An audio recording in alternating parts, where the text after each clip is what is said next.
Warning, the following underwater scenes were narrated by someone who has no idea what they are talking about.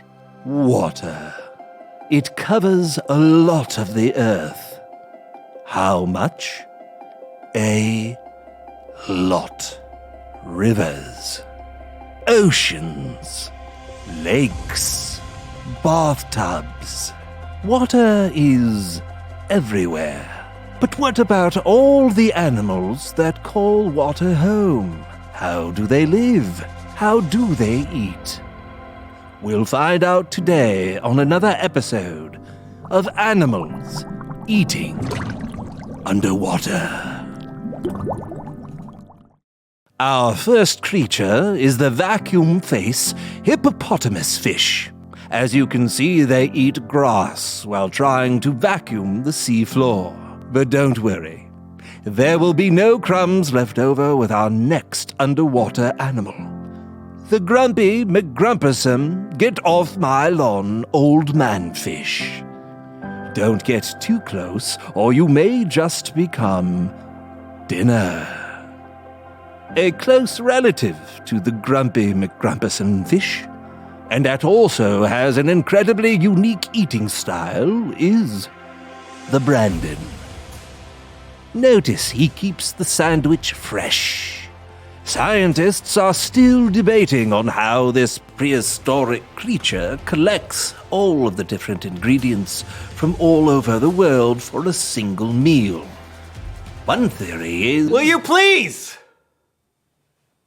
I'm trying to enjoy my lunch in peace. And this doesn't make sense. I'm not even underwater.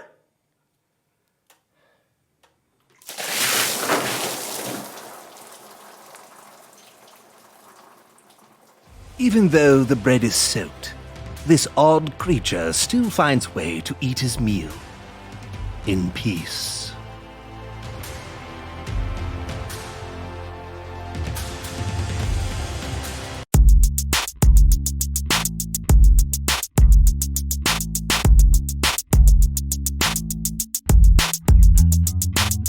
Hello, everyone. I'm Brandon. I'm John. And welcome to the So and So Show.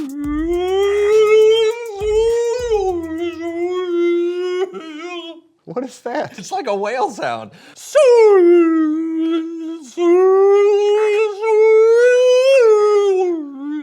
Okay. I just think it's crazy the sounds whales can make. Oh, no, it's true. I'm like dolphins. That's impressive. Yeah. What does it mean? I don't know. Maybe we should ask someone. Someone who knows stuff.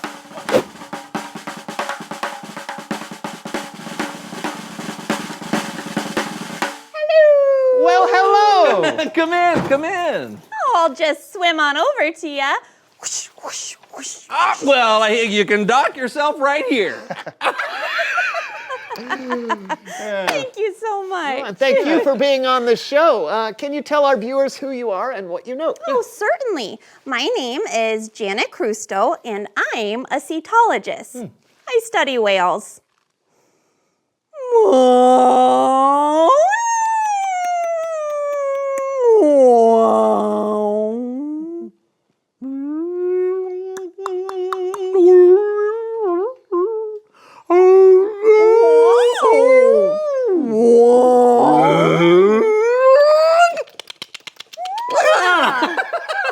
Yeah. Now, what did I just say? I have no idea. Oh. But it sounds like one of the ways certain species of whales talk. Oh, wait, whales can talk? That's what we think. Listen to this. Whoa, those are whales? Yeah. Do you know what they're saying? No, but I want to. Sometimes whales use that clicking noise to bounce the sound off other objects to learn where they are or to help find food. We call that echolocation. Oh, so that's like sonar. Well, look at you, Mr. Smarty Pants. Oh, why, thank you. It's kind of like how bats find insects at night. Yes, but we now think whales also use clicks to talk to each other. That is so wild. I know. And how do you hear what they're saying? Like, how did you make this recording? With something called a hydrophone. It's basically a fancy name for an underwater microphone. We can record all sorts of whale sounds underwater, clicks and songs. Oh, songs?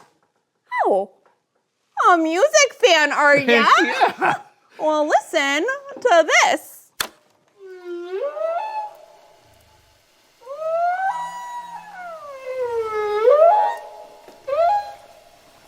This is my favorite part.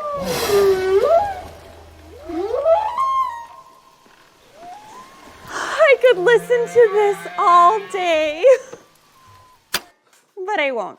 That is so beautiful. Yes, that's from a humpback whale. These sounds can travel hundreds of miles. I can only make my voice travel a few hundred feet. And that's if I'm talking like this. That's the most amazing thing I've ever heard. I know. It's crazy! It really is. Why are we still yelling? You know, there's still so much we don't know about whales. And I'm very excited about that. Wait. You're excited about stuff you don't even know? Oh, yeah, of course. Just because we don't know something now doesn't mean we won't know it someday. That's why we gotta keep searching and asking questions and learning. Who knows? Someday we might be able to have a real conversation with a whale. Whoa.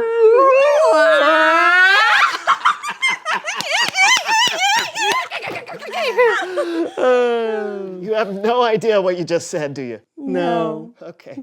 Thanks for coming on the show today, Janet. Oh, you betcha, anytime. That was awesome. That was awesome. Okay, but now,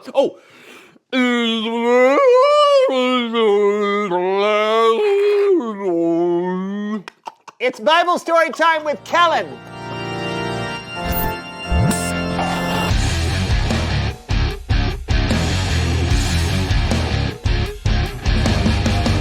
Hey, Kellen, how's it going? Pretty good, pretty good.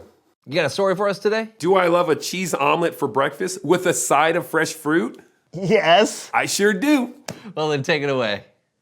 Our story today comes from a book of the Bible called Luke.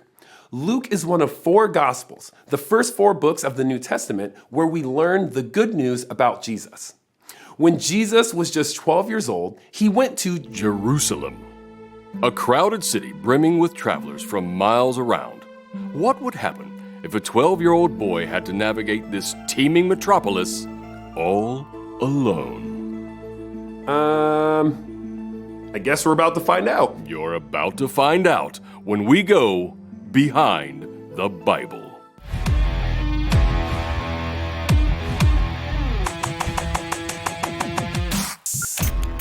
Every year, Jesus' family traveled to Jerusalem to celebrate the Passover feast, an annual celebration where Jewish people from all over the world remember how God freed their people from slavery long ago. But this year's feast would not turn out the way they expected. When Jesus was 12, we went to Jerusalem like we did every year. We took lots of family and friends with us. It was a wonderful time. And when it was over, me and Joseph and the whole family headed back home. At least we thought it was the whole family. I just want to be clear. There were a lot of people with us. I mean, a lot of friends and relatives. How many? I can't really, I don't know. I'm just saying it could have happened to anyone. Okay? Okay. Just, don't judge us. After Joseph and Mary had been traveling for a day back to their hometown of Nazareth, they realized something important. So we hadn't seen Jesus since we left Jerusalem. I assumed he was with someone else, back hanging out with some of his cousins. Then we started asking around and realized no one knew where Jesus was. I just want to be clear. There were a lot of people, okay? Okay. But at this point, we're like, we have got to get back to Jerusalem, and we need to get back like yesterday. Crazy, right? Mary and Joseph had left Jesus in Jerusalem. I just want to be very clear. There were a lot of people. It could have happened to anyone. I think they get it. Okay. So Mary and Joseph rushed back to Jerusalem to look for Jesus. They looked everywhere they could think of. But it was a big city, and there were a lot of places to look. They searched high. They searched low. They searched all around, but they couldn't find their son. We looked for 3 days. 3 days! We were so worried. But just to be clear, there were so many people. Finally, one of us, I don't remember who, thought to check the one place in Jerusalem we hadn't looked yet, the temple.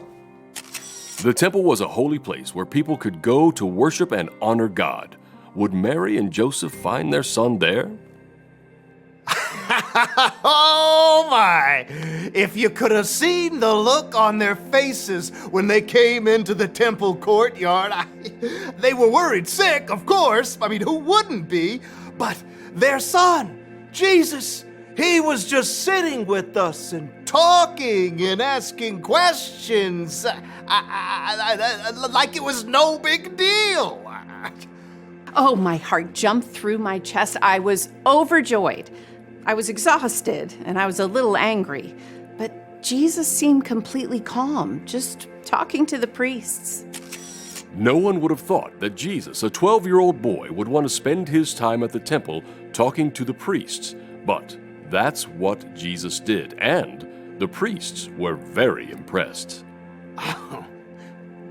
Let me tell you, this kid was amazing.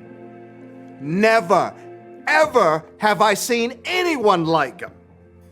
To have that amount of wisdom that he had at that age, it's just incredible. He asked the most amazing questions. And then, after he asked the questions, he listened. And then we'd ask him questions. And his answers. Wow. That's all I got. Just wow. Never seen anything like that. Ever. Never will, probably. As relieved as we were also a little frustrated. I remember Mary said to Jesus, "Why have you treated us like this?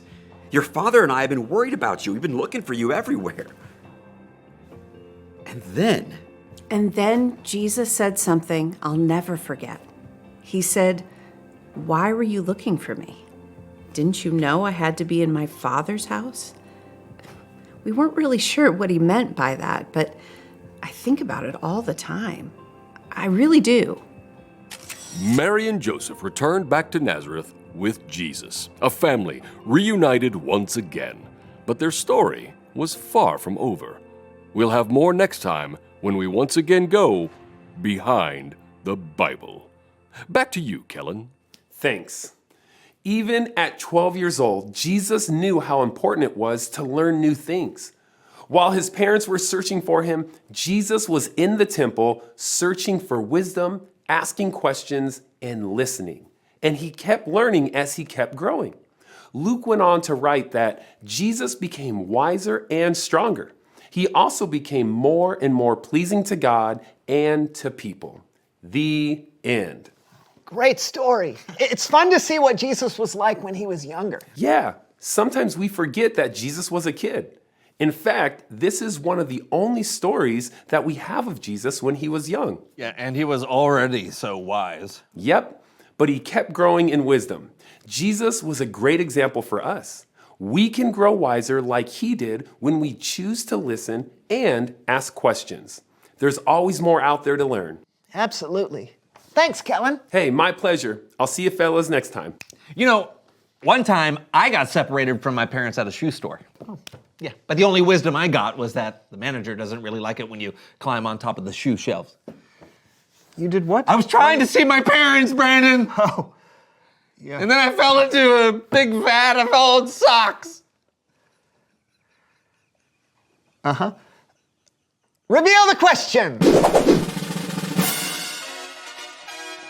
What does it mean to be wise? I think listening is a big part of it. Right, and being curious about things you don't know, like Janet with whales. Yeah, we know Jesus was wise and kept growing in wisdom. So if we want to know what it means to be wise, we can just read about the things Jesus said and did in the Bible. Yeah, and then follow his example. Yeah, exactly. So what do you think? What does it mean to be wise? Yeah, talk about it together, and we'll see you next time on The So-and-So Show!